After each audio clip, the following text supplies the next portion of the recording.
Well, hello everybody, this is Josh White, and I'm going to take you through how to use the newly designed mobile caregiver application, version 2.2. But before we do that, first I want to show you how to download and install the app. So you can install it in your Google Play Store for Android or your Apple App Store for iPhone.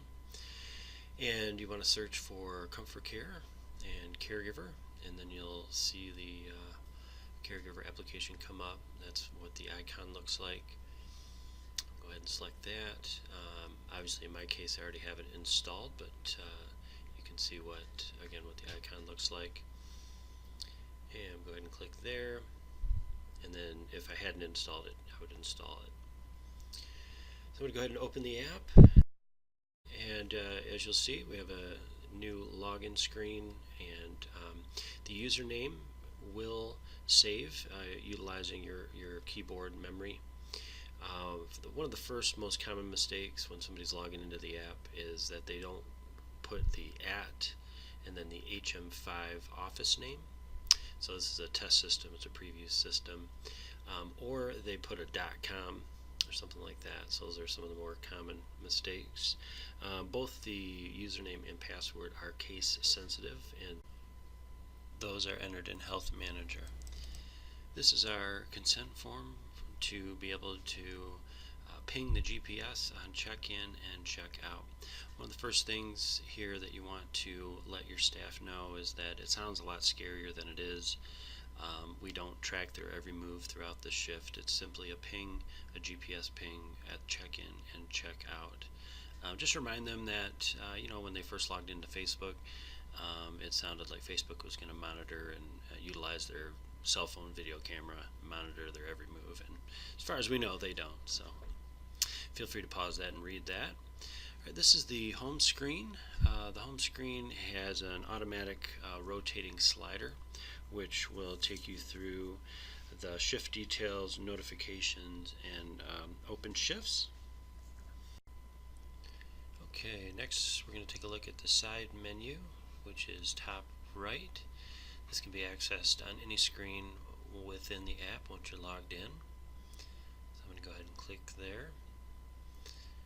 And here's the options that are available: schedule, open shifts, messages, profile, settings, and log out. I'm going to start with settings. Really only a few options here. You can have push notifications on or off. It defaults to on. Then you can select the number of backlog days or weeks. I recommend 1 or 2 weeks should be plenty. And we are going to then go to profile, show you what's in there. One of the nice attributes of profile, the caregiver gets a look at their workload, the hours they've worked, and hours remaining, so they get an idea of what their paycheck will look like. If a caregiver changes any of their contact information, so we'll just go ahead and, not that they probably don't have an extension on their mobile phone, and then if they click update, and that will send a notification to the office or whoever is set for notifications that this caregiver's contact information has changed, and it will sync with HM5. Okay, and we're going to go to messages next. So select there. By messages, we have messages as well as reminders or notifications. They do behave similarly. The messages, currently only a caregiver can initiate a message to the home office. Those go into HM5, and then a caregiver could then reply like this to a message if they had received a response from the office. To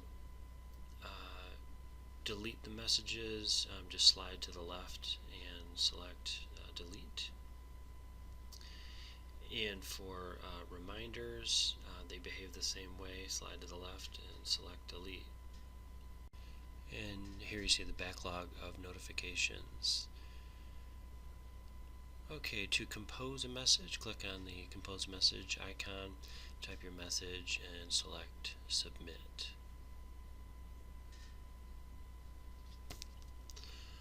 Alright, now let's go back to the home screen and go to the schedule. You can get there through Shift Details or from the side menu and select schedule.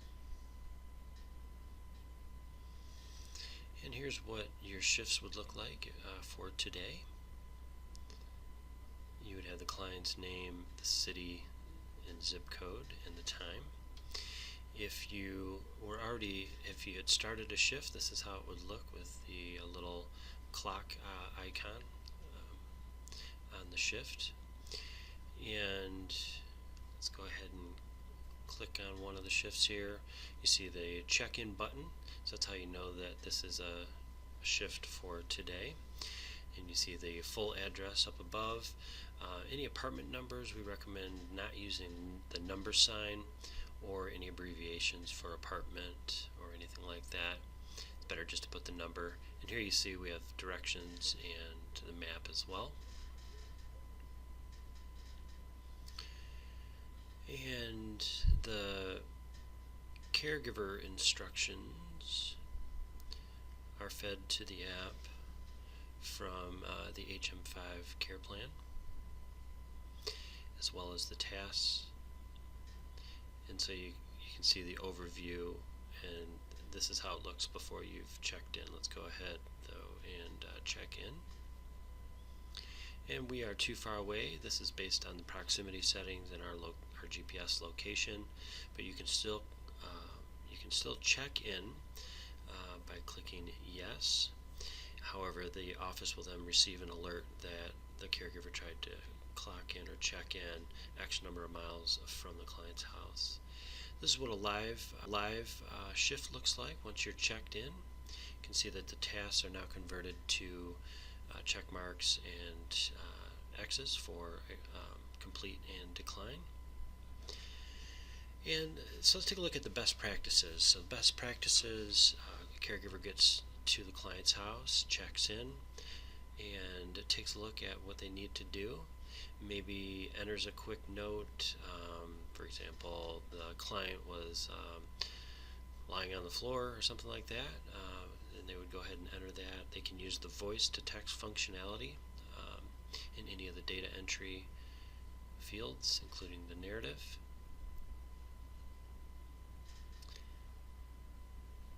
And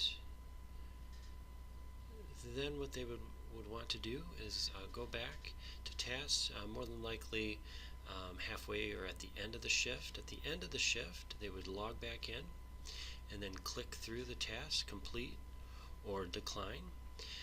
We recommend if they decline a task to make it mandatory that they enter a note as to why they weren't able to complete the task.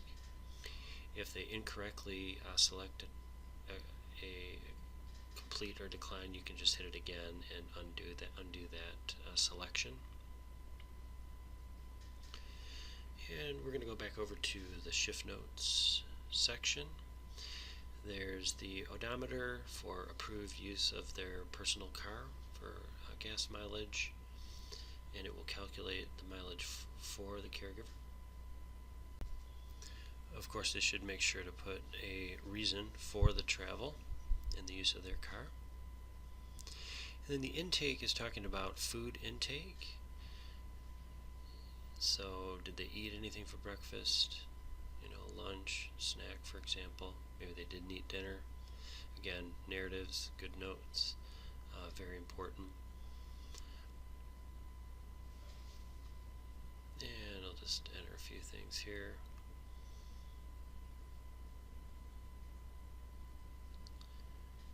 Okay, and the vitals section, we'll go over here.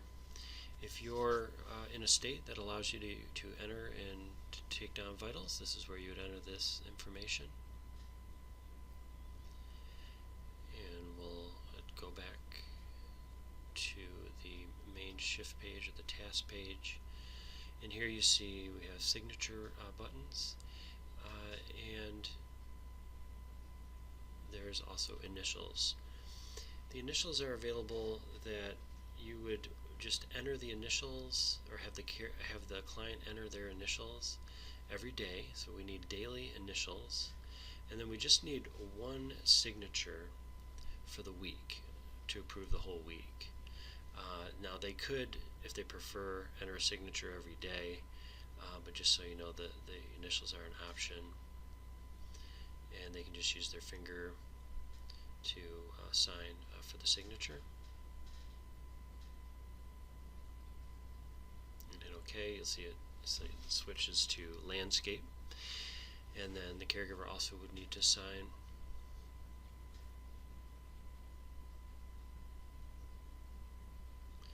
And then they can check out either on the bottom button or the top button. But let's act like we wanted to go do something else. If they try to click somewhere else within the app, they get this message that they have not checked out yet, and do you want to return? If they hit OK, it takes them back into that shift so that they can then check out. Let's go ahead and do that. And again, we have the proximity alert because we're too far away. Then it takes the caregiver back to the home screen with the shift details, the slider, the notifications, and the open shifts. So now we're going to request to pick up an open shift, and you can see where it says tap to request the shift. One thing to be clear with caregivers is that this is just a request to pick up the open shift. It's not a guarantee. This, of course, needs to be approved by the office. Another thing to point out on the all assigned, this is what the all assigned shifts look. You can see there's a shift from yesterday. There's the shift for today, and then the upcoming shifts. First, let's look at what our upcoming shift looks like. You can see everything looks very similar, but there's no check-in button. So if a caregiver is saying that they don't see a check-in button, that means that they're probably in a future shift instead of the shift for today. But you see the tasks and so forth. Another thing to point out is that if they work an overnight shift, and if they check in the day before it crosses past midnight into the next day, then that shift will be checked in, but it'll show up on all assigned instead of today. So that's where they'll find that to be able to check out. And now we'll go ahead and log out. Again, in the side menu, click on log out. And that is pretty much the tutorial of the updated mobile caregiver application. Thanks for joining us. And of course, if you have any questions or enhancement requests, once you get in there and get your staff on board, we would love your feedback, ways that we can improve it. To put in a help desk ticket or support ticket, you go to comfortcare.online/support in the browser, and we'll go ahead and select a couple different options here. We can open a new ticket or check the ticket status, but let's go ahead and open a new ticket by selecting here. And here's what a ticket looks like. Then we need to enter our information and select a help topic. So application enhancement request would be fine, or you could just put it under caregiver mobile application. Either one will get to the right place, and we'll be able to put that into our project management system. The app will time out in 15 minutes unless you're inside a shift, so you're actually active in a shift. Well, thanks again, everybody, and take care.